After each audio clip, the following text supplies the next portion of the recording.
what is your general impression of what President Trump is doing with tariffs?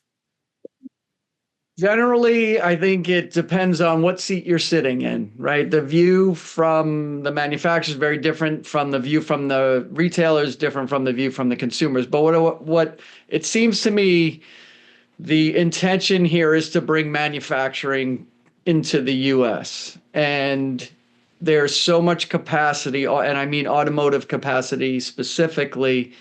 And then you have materials, labor, you have input cost inflation to the point where supply has just outrun demand in this country.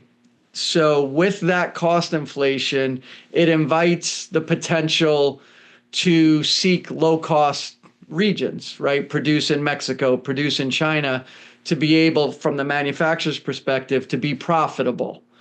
But that means jobs leaving this country to go manufacture somewhere else. So simply put, it seems to me that it's a decision between, do you want affordable vehicles in the case of the auto industry, and obviously trade goes across many different industries, but do you want affordable vehicles or do you want manufacturing jobs in this country? And it seems like the administration is sort of leaning towards the side of let's bring jobs back in manufacturing, automotive manufacturing jobs back into the United States.